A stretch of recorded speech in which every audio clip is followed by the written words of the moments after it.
YouTube. So They look okay on you too. there you are. All right, I'll see if I can pull my chin up. So Ms. Beck first came to my attention a couple of years ago when I read Warrior Princess, and I'm someone who works on masculinity in ancient Rome. So for me, it was a really fascinating, thing, because even though we have plenty of evidence in the archaeological record and the literary record about women who fight, we have always had a fascination in the West with equating the warrior spirit with the masculine. And so when we had somebody who was one of the toughest of the tough, one of the most elite fighters in the world, who has always been Kristin, it was one of those things that helped put a complicating element to this equation that I said we've always had here in the West. But my professional interest has evolved after doing research in preparation for tonight, after seeing the movie, after seeing videos of Ms. Beck speak, because I think one of the things that makes her story so compelling is the way that she encourages all of us to not just look beyond that sort of facile binary of masculine and feminine, but look to the inner humanity in all of us. And so it takes an immense amount of courage to be personally authentic, to be present on the outside, who you are on the inside. So I appreciate that Kristin is willing to stand in the line of fire again, not for her country, but for humanity. So I'm profoundly grateful that you were able to come here to Marshall University and speak with us, and to all the people out there on the interwebs who weren't able to be with us here tonight. So let's give, please, a warm welcome to.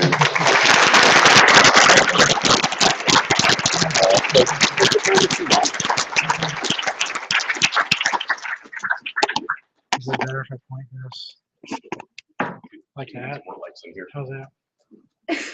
There it is, the center. How's that?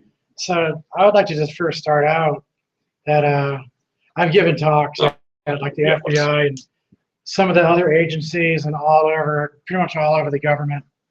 And I get through the security pretty good, but and I start talking to her about the strength of women, and then I got to take off my jacket like this, and I go, but I got through with my guns. So, but that's also something that I try to make the point at, that just being female, being a woman, being a man, and all the other attributes that we keep assigning to these genders. There's a lot of strong women out there. There's a lot of super smart and everything else, and anything you could ever say about women. And a lot of times that gender is always pushed aside, or it's somehow relegated to being kind of second class. And I think that's bullshit. To say the same thing. But that's something, so I've kind of become a feminist.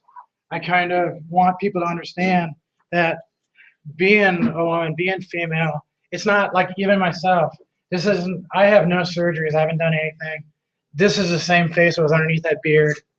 You don't need surgeries, you don't need the makeup or the dresses or all the other stuff or the high heels. There's a lot of things that we don't need, but we keep assigning all these things to beauty and to gender and to all these other things. And it really comes down to who you are as a spirit, what's inside of you, that counts so much, and we constantly overlook it. And we're always looking at all of this stuff. And this stuff doesn't count for very much. This is a very short time we have on this earth. But that energy inside, that spirit, and I get kind of spiritual about this. I don't get religion. I don't do religious stuff, and organized religion kind of pisses me off a lot. But spirituality and just the spirit of people, and if we can start looking at each other at that level, how much more wonderful are we going to have a time on this earth? If we can look beyond this gender, the color, all of these other religion things, and so much other stuff. And then look beyond that wealth, look beyond these clothes, look beyond all this crap, and really see who we are as human beings. That's what I'm talking about. And that's what I'm trying to talk about even in this film, which is like 2 years ago. And I was trying, but a lot of times it didn't really, I wasn't really sure how to say it, or it wasn't really coming out correctly. Like at one point, I was talking about makeup, and I didn't know how to do this, and I wasn't really talking about the makeup. I was talking about that the expectations as a person, as a human being, that as soon as I said, hi, I'm Kristin Beck, I'm transgender, and hi, I want to do this, there were so many of these expectations and so many things that were thrust upon me that I had to do. And that includes surgery, and that includes, you know, the makeup and the dresses and all the other stuff. But there comes a point in your time when you start realizing that none of this stuff really makes that much of a difference.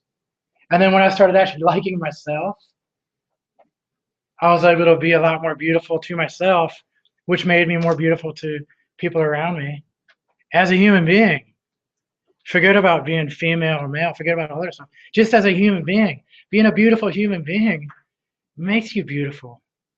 But you can't do that when you're looking in a mirror and you're punching a mirror. You can't do that when you're looking in the mirror and constantly picking yourself saying, well, I wish I could do this. I don't like my hair, head longer, and all the stuff we're constantly looking, because that's what they keep telling us. They keep all this Barbie crap. And there is no such thing as Barbie, and there's no such thing as Conan. We're all the stuff in between. Do you really think I was a Conan when I was in there doing the SEAL team stuff? And do you really think that I'm trying to be Barbie now, or I'm a Barbie now? Can you really go from a Conan to a Barbie? I think we're all kind of, we're in this, well, it kind of did. But the biggest thing that all this stuff really means is the fact that we're all so much in the middle and we're all so close that when you look at the diversity of human beings, it's like we're all like this close. Look at the furthest you can on the spectrum, and then look at the other side of that spectrum, and it's like this far apart. There's nothing. But we're constantly picking on each other about this stuff. We're constantly looking at it. We're constantly dividing. And these divisions are what's going to kill the world.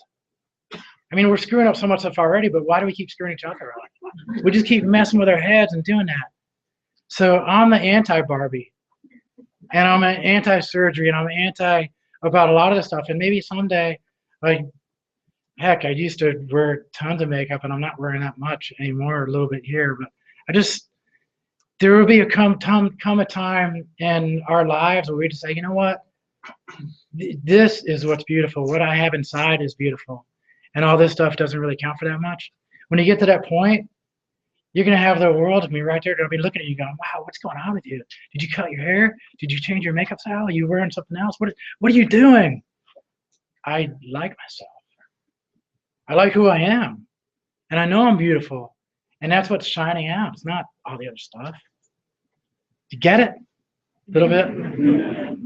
But that's the point that I'm trying to make. That we are all beautiful in so many ways. And we never give each other a break. So let's give each other a break. Start loving each other. That's about it.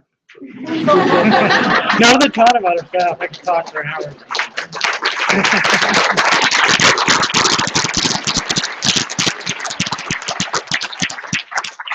I love talking to universities, and I was talking to the professors I was meeting earlier today, which was a wonderful time. Thank you very much. And Marshall University, you guys are awesome. You guys have a way better movie than I do. No, I was making a little bit of fun, but just the history of this university, you guys have gone through some serious hardship, and you've come back from that as heroes and as a great institution. And I saw the sculpture that's out in front of the student center, and I don't know if you all look at that very often, but just that memory and the history and just where you come from and then where we're going. You know, there's always hardship, there's always anger, there's always a lot of stuff, and we fall down a lot. But how you get up and then what you do next is what really counts. And this university has shown that, and you've done it in an amazing way as an example to how great we can be. So and I appreciate this university and everybody here, everybody sitting here. So thank you very much for letting me be here and talk a little bit. I love talking to universities. I've done it at another school a little while ago, and I talked for like 2 hours after it, and they were just like, oh my God. Nobody was really looking to watch. It just kept going, like questions and answers. And I love the question and answers, and I would love to just sit here for a little while and answer some questions. This right now is the time to ask the questions. You can ask anything you want. When you're on the street and you start doing that, sometimes that's not such a good time to ask those questions. You know? So right now, ask me whatever you want. You know, it's okay. There's nothing you can ask me that I wouldn't answer. I might tell you to shut up. Yes, sir. Can you give us an update from when the film ended, how things have gone for you since then? Okay, so that's a great thing. I would love to like redo all this because I look through there and I'm just going, man, I can't believe I did that, or I can't believe I did that. Everybody always asks about my dog Bo. So Bo was a rescue dog.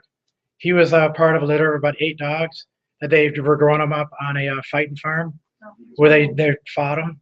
And he was a pup when they started kind of training him. And they killed 6 of them. And we only were able to rescue 2 of them.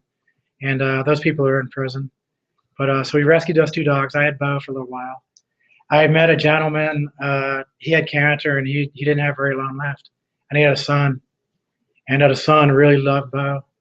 And the dad wanted Bo so that he had a connection that after he passed, that would be kind of a part of him that he leaves behind for his kid. So Bo lives on a farm now with a young man. And so Bo's rescuing somebody else, you know. The dogs, you know, you don't need to rescue a dog. The dog's always rescuing you. So that's where Bo's at. I ended up losing healing grounds for a few different reasons. You know, small businesses are tough. And I've definitely tried a few of them, and I've had some failures. I've had some successes. But small business in America, sometimes that's rough. And I really appreciate that, what small business people go through and what they're up to. So I lost the healing grounds, and along with losing the healing grounds, the RV kind of went away. And to pay off some of those debts, I just got rid of that little convertible. And so this sounds like a really sad story. It starts getting better. But and like I said, you know, you fall down, and then you just get back up and start going. And so I got back up, and I started doing a couple other jobs. And I've been doing talks like this all around the country since before even the movie came out. I was giving talks, and civil rights activist, pretty much. I met a lady. She's active duty Air Force. Started dating, and we've been dating now for a little over a year. So we live together outside of Washington, D.C. I live in Maryland, the 5th District of Maryland. And I say the 5th District because I just announced yesterday that I'm running for Congress in that district.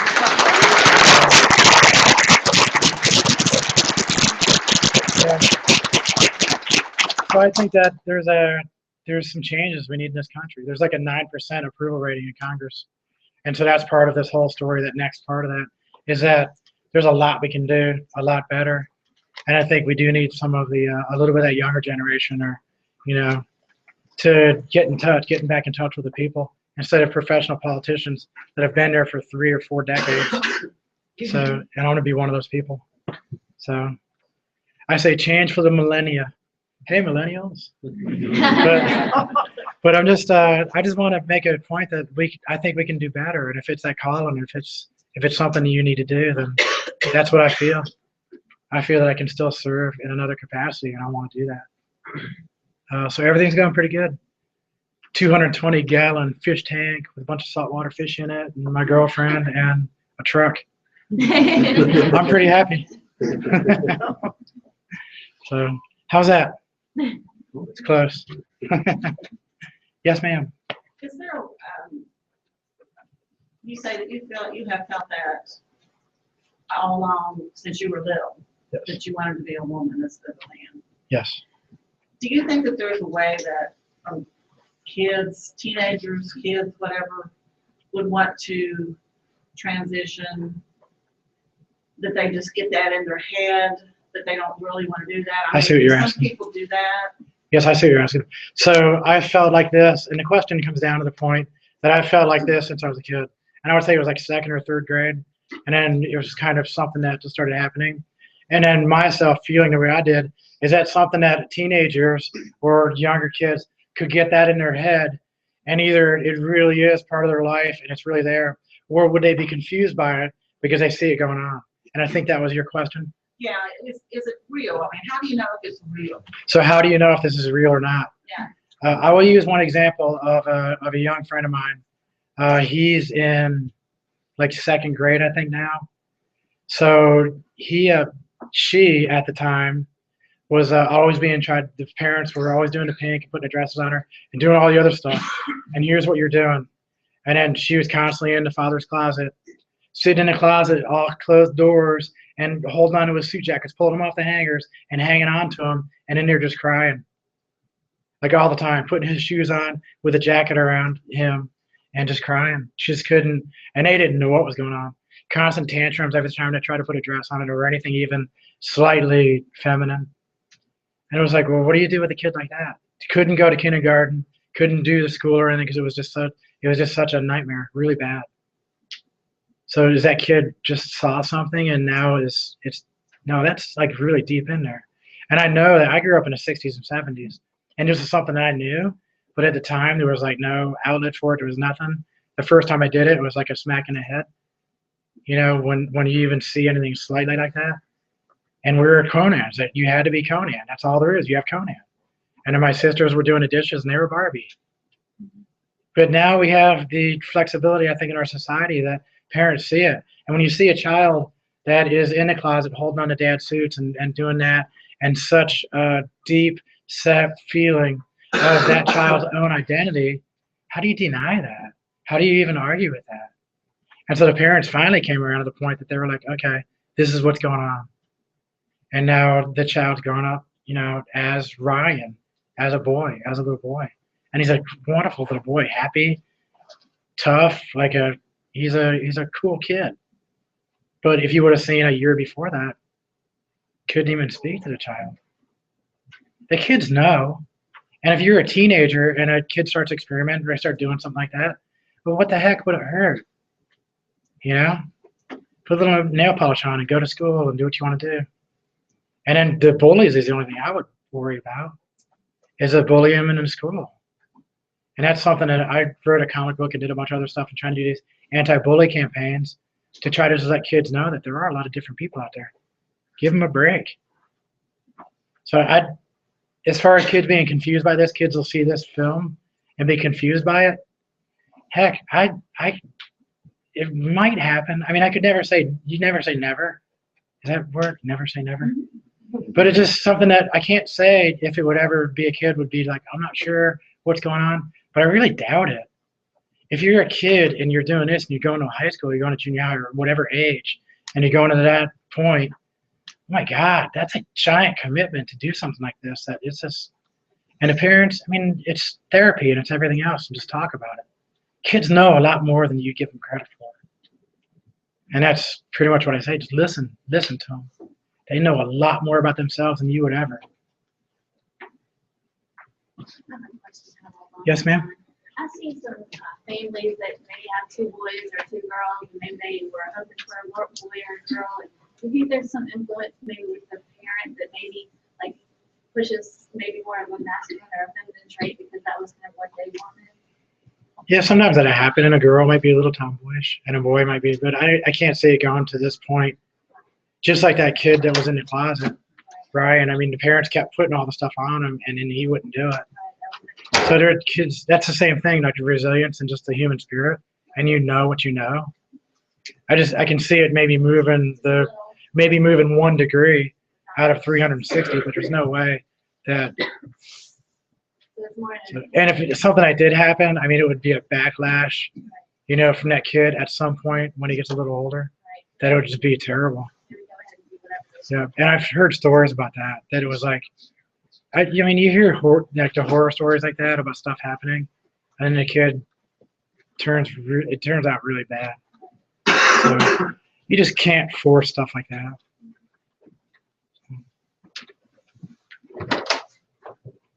Yes. How do you think people who are gender fluid present themselves in society? And if say I want to be a teacher, for example, I don't know, like or just any career in general, if they were presenting themselves, I guess in this example of the class, how would they? And the girl like a couple days, and the guy a couple days, or ultimately different days for different people. But how would you present one identity and present that kind of thing to your kid, and just how do you present yourself to society in general? So if someone's gender fluid, and how would they present themselves? And they're kind of in between the whole thing. Sometimes they present female, sometimes they present male. And you're asking, how would they present, or how do you treat that person? how should somebody how should they describe themselves to people in general? I guess this. That's a tough question, and it's a really great question. And we just have to see where it goes. Because right now, people are barely even holding on to their heads from exploding, especially the Christians, about me. And so when you start having somebody non-traditional and not gender non-conforming, and that would be like the girl that was lit on fire in San Francisco or Seattle. Oakland, yeah, it was Oakland. So, and I don't, male or female, it was Z.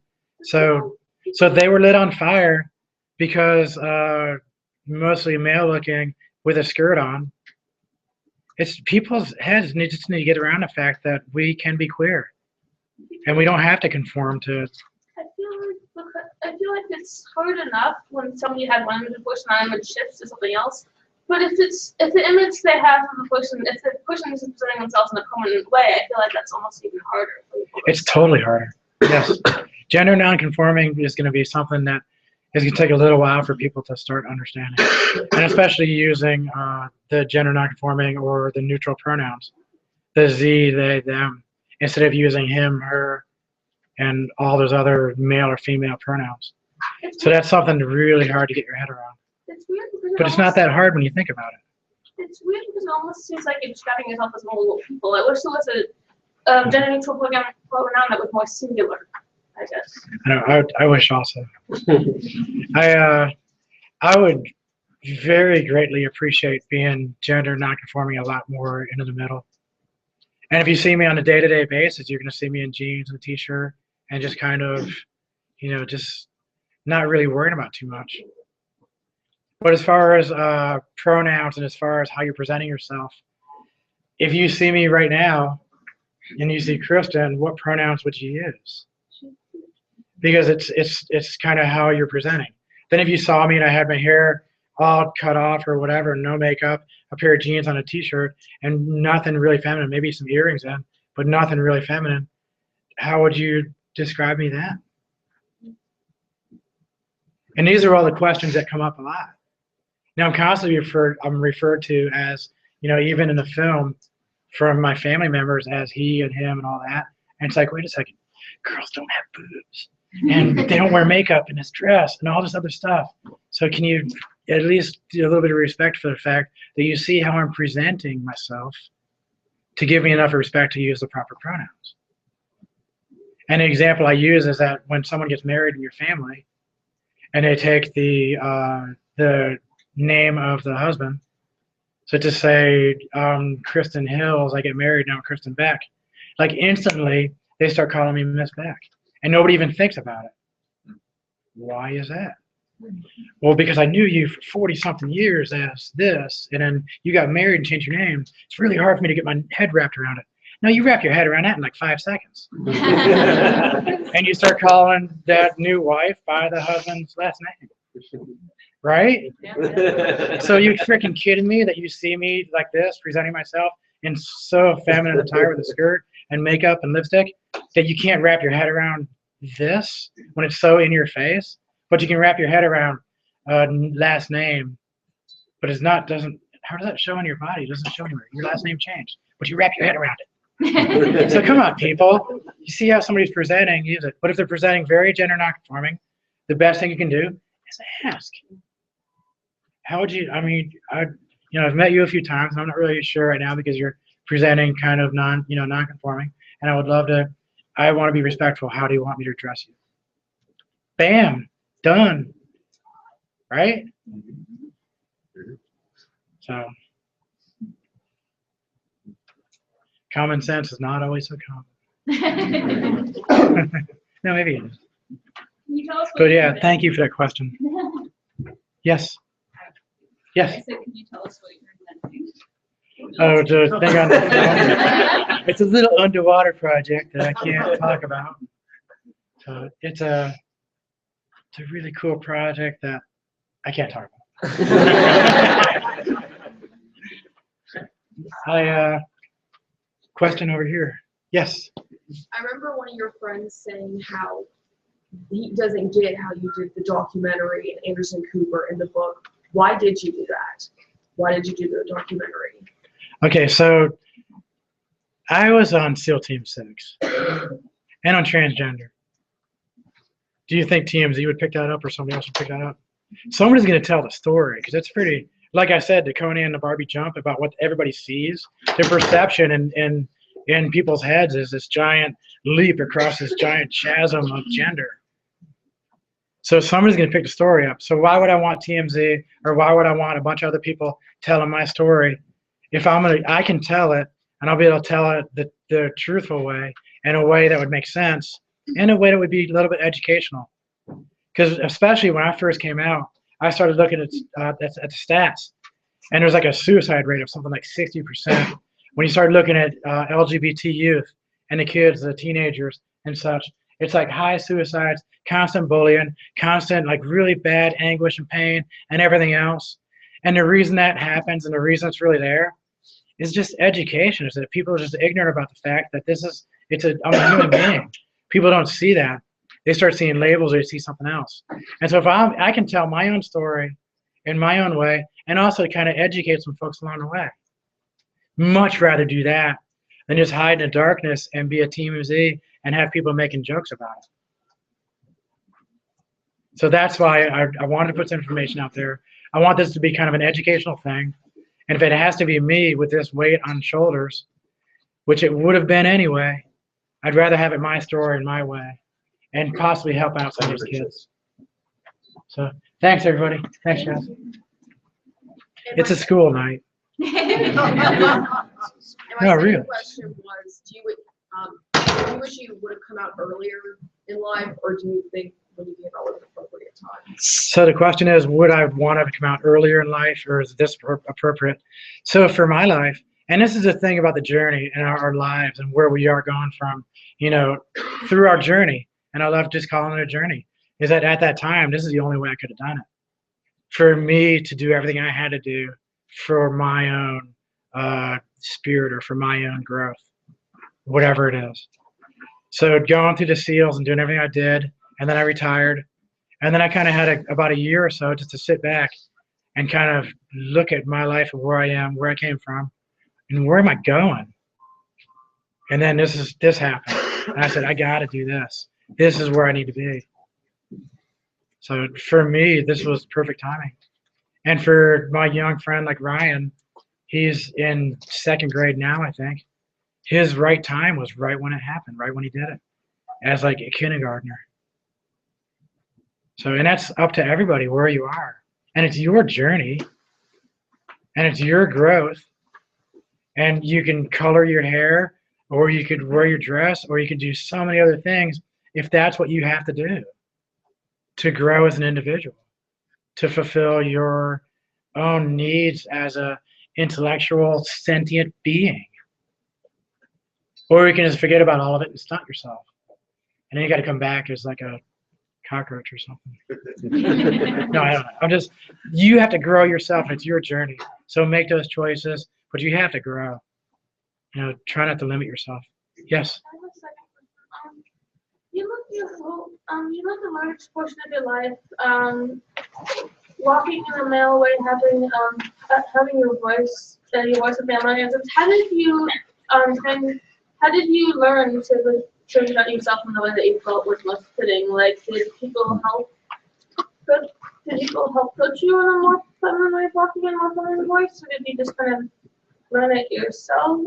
Or was it just kind of naturally because you've always felt feminine your whole life? Or like? Okay, so I walked and I talked and I lived as a male Conan persona for 40-something years. So I walked around like this. And I talked like really, I don't know. And it's something that I think we do it culturally, that we kind of start picking up habits, we start picking up mannerisms of who we're around and who we aspire to be. And so it's just slowly. And so it's probably took about 2 years to kind of, I don't know, do I have feminine mannerisms? Am I speaking in a kind of a feminine voice? I don't really know. I'm just doing what I feel comfortable. And I'm not I won't like over exaggerate and be theatrical about it. No, that's what I'm saying. Is like, I don't have to be theatrical about it. I don't need to have female mannerisms that we keep. And that's the same thing as a Barbie thing. So how I walk and how I talk and my mannerisms don't make me female or a woman. So I will pick up some of them just because it happens. You know what I mean? And so some of it just happens. And I think if you hang around certain cultures, you're going to pick up a lot of that culture. And that could be, the black culture, and I think we lose a lot of that.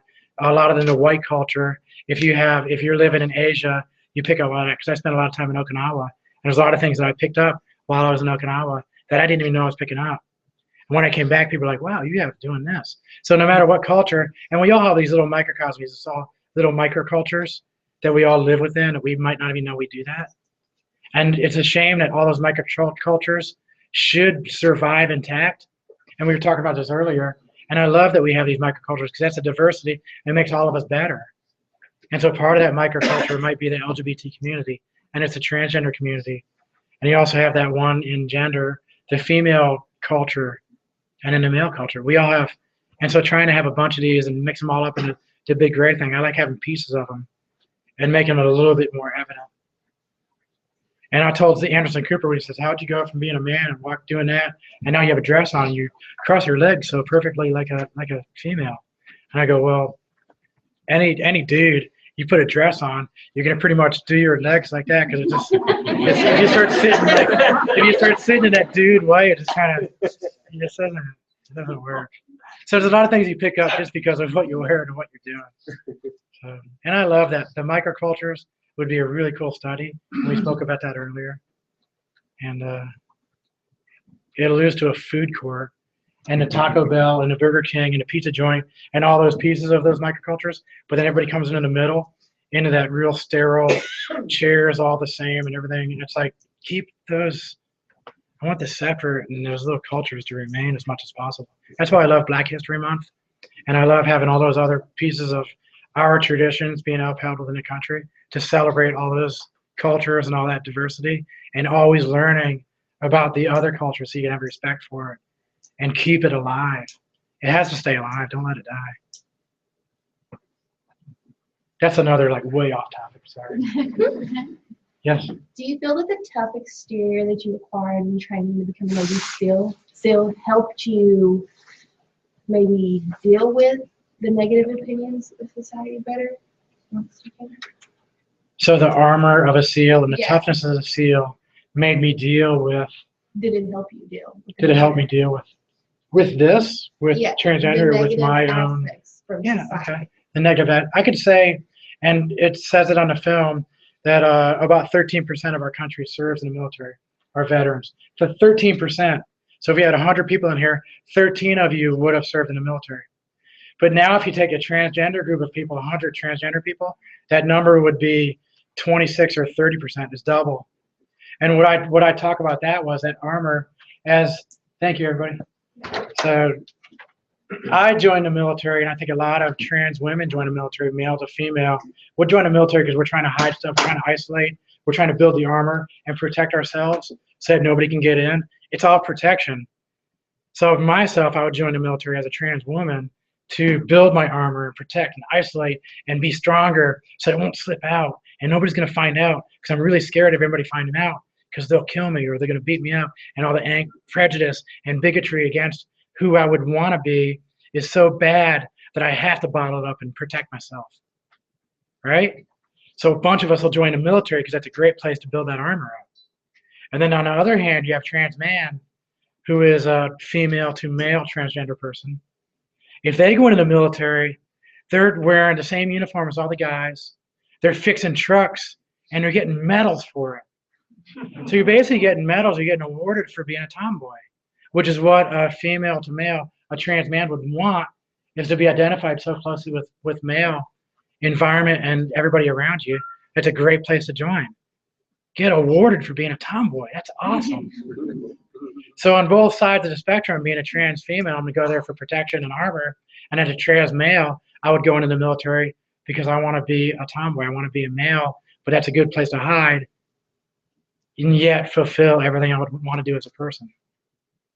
So the number of transgender people in the military is way higher than what it would be for the regular population. So on both those, does that kind of answer the question? Yeah. Okay, but it's protection and for me to isolate and not spill out my mistake that I'm transgender. Oh my God. But now I don't, we need to get past that.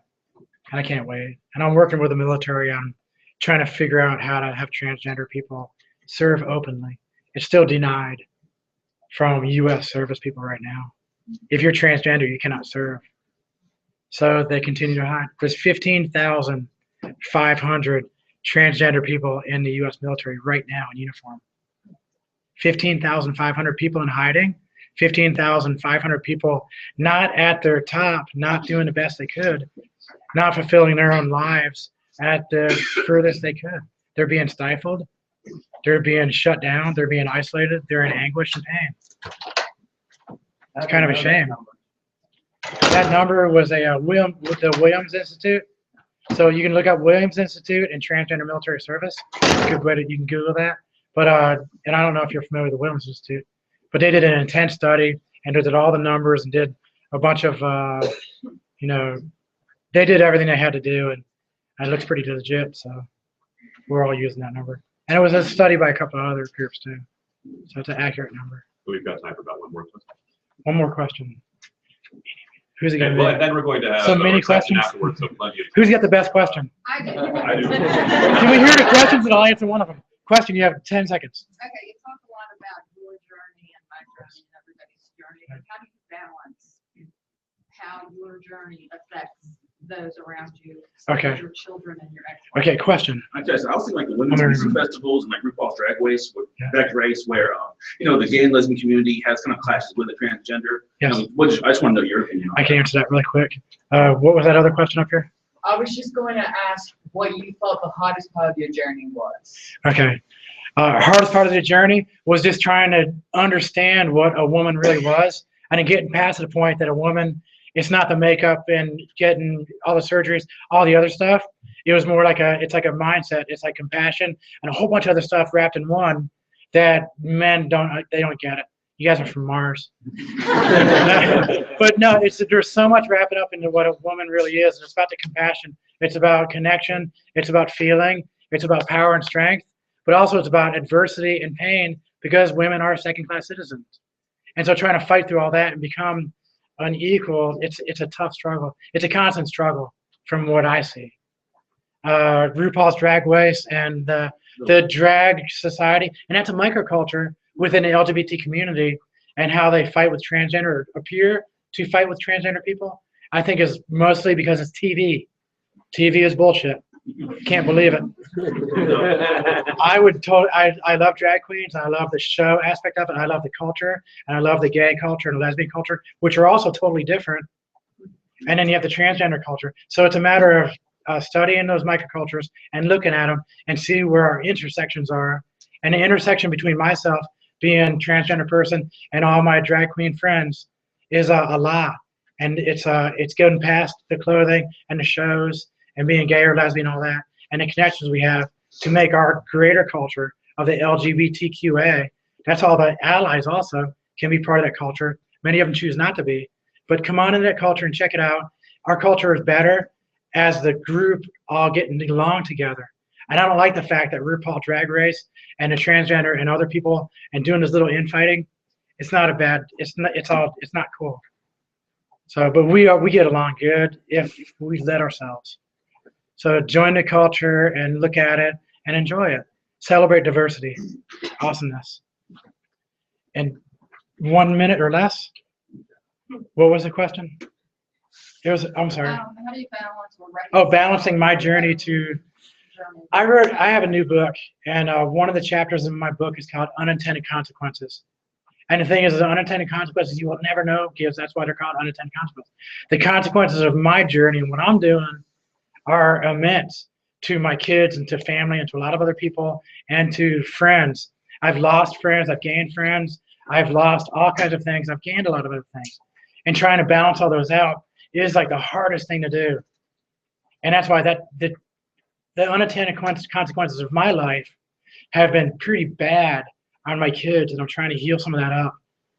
the thing is how you do it and how you portray it and where you're going with that. And it's education and it's communication, which will make it a lot better. And I'm a terrible communicator sometimes.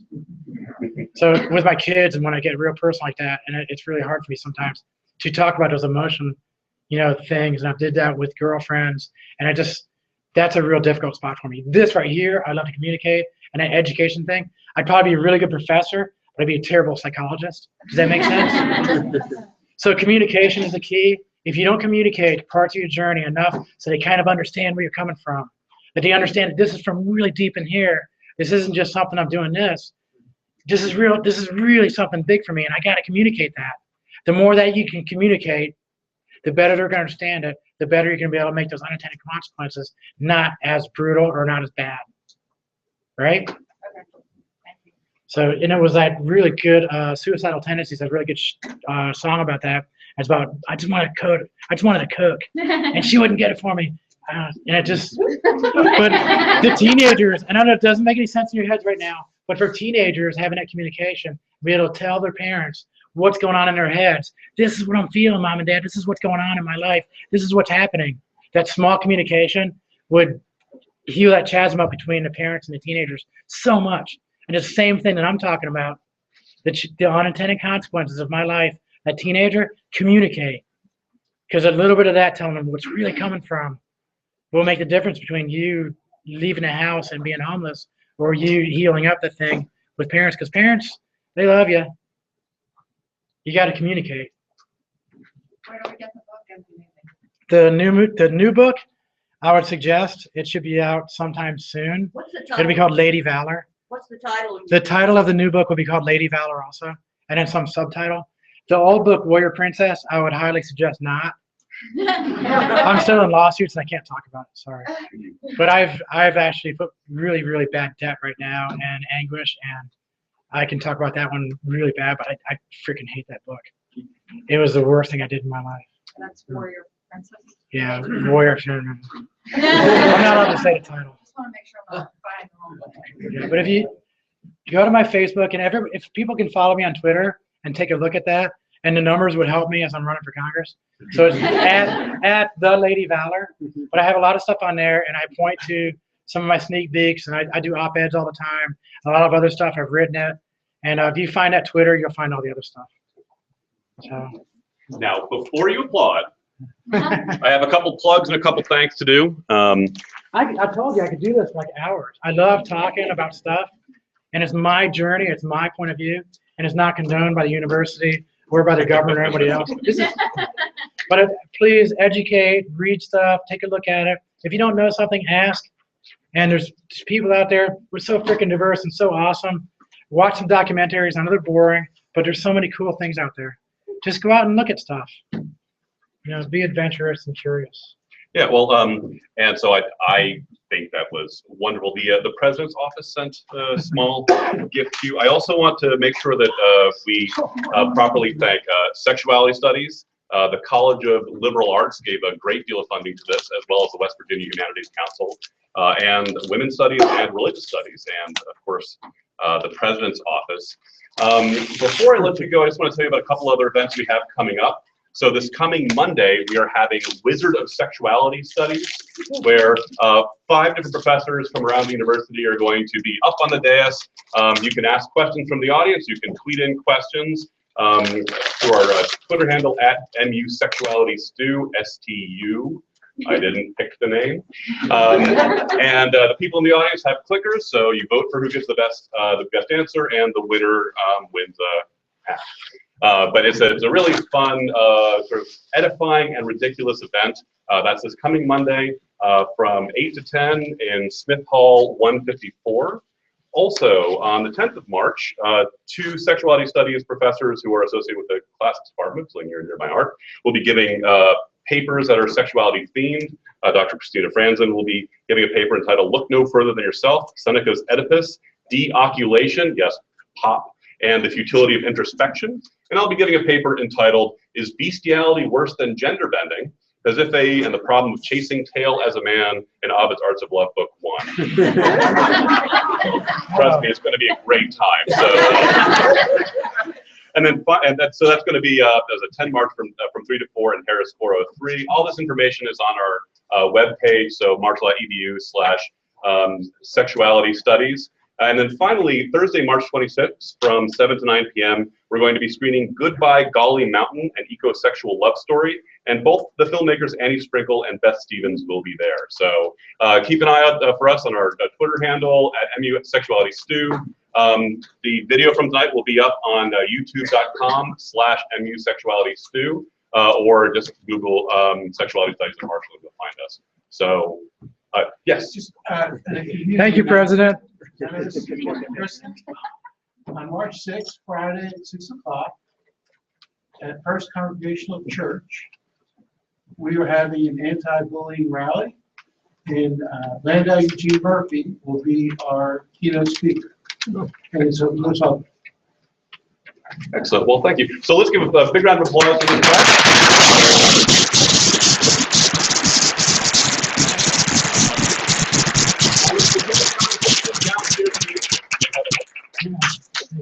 Oh, wonderful. That was great. That was great.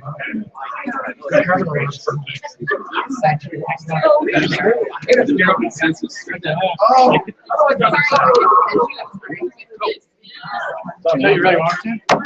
I just bought it. Yeah. It's on the inside. I always wanted to meet Do you have a pen? I don't. Do you? Does anybody have a pen? I have this one I have, I don't have a Sharpie. Now I had Navy SEALs on. Yeah, I didn't bring a Sharpie, sorry.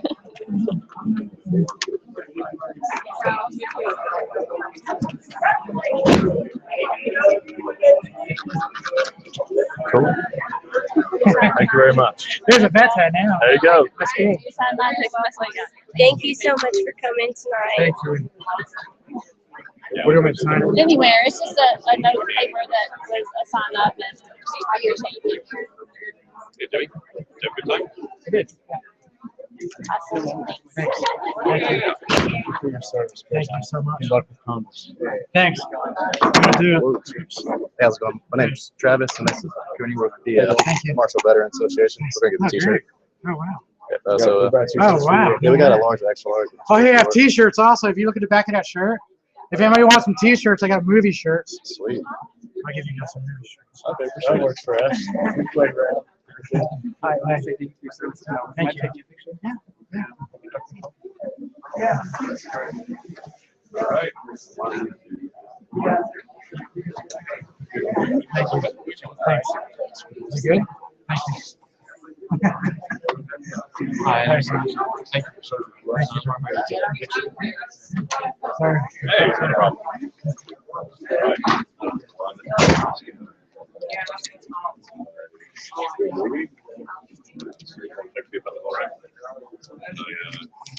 Yeah, but we're gonna work. All right, so is there, how would I take a picture?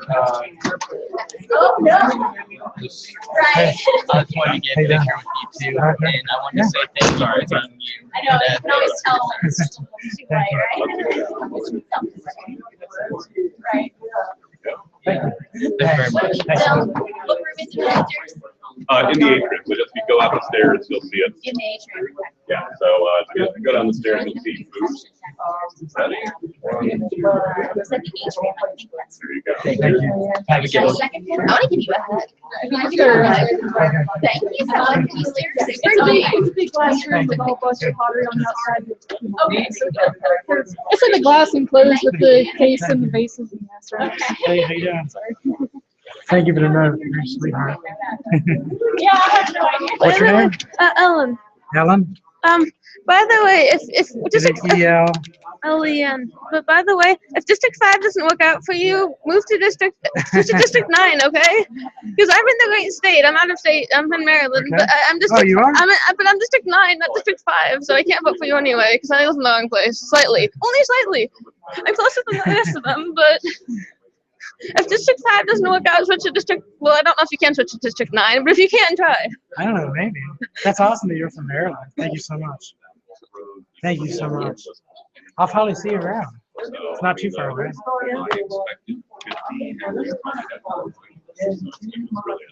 Hey. Okay.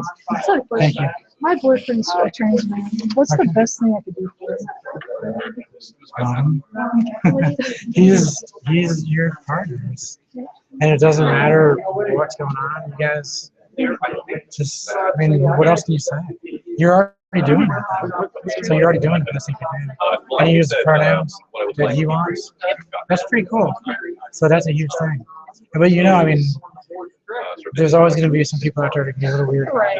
But you just stand up for them. And if you're just sitting there loving them, how's that never going to give you a hug?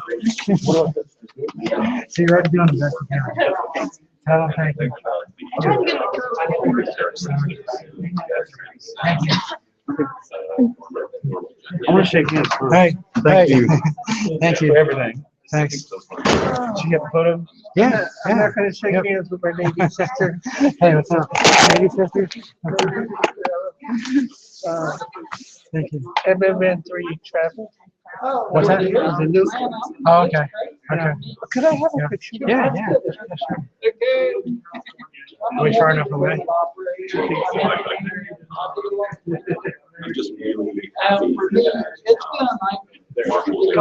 You said I just touched the camera, right? It flashed.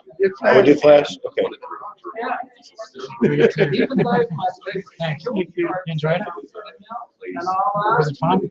And I whipped it out. Don't mind me at all. Tim Sprain. Take your time. Just forget it. It's like, yeah, it's like I didn't know you. It's like every day I hand a somewhere. I'll see you down in the evening. I'll see you down there. Like, yeah, I'll buy you first. Awesome. Thank you. I don't understand that since I've only ever done it myself for my if I felt one guy, if I felt like a one day and I wanted to invest to present myself that way, I'd have to. Well, you're super lucky because you can tomboy down. You can whatever you want. Girls have a lot better chance. You have a lot easier chance to dress masculine and nobody else. Some days I try and express. I felt like we were getting together the class accurately to people which kind of shattered the common rules they have here. And I guess I kind of felt like I did have runs really exaggerate some masculine things. I would have made that people. You have to exaggerate and we even do that even as trans women. I will exaggerate what I do a little bit just to pull myself away from the same person. So exaggerate it, but try it out. Try it out once. Binding and things is going to be tough too. Yeah, but you don't even really do it. You just wear loose sweatshirts, maybe a little bit of behind, just not. Don't get too hung up on all the appearance. Do it more like an attitude. Try to have a dude attitude, right? Hey, come on. Punch me in the shoulder. Wow, no, just kidding. No, but it's going to come from the attitude and come from inside, right? Bam! You're already doing it. Have fun with it too. So you want to start working our way down Yeah. to? Are you must be Can I see a hungry? quick photo? Okay. Yeah, don't take him till we get a picture.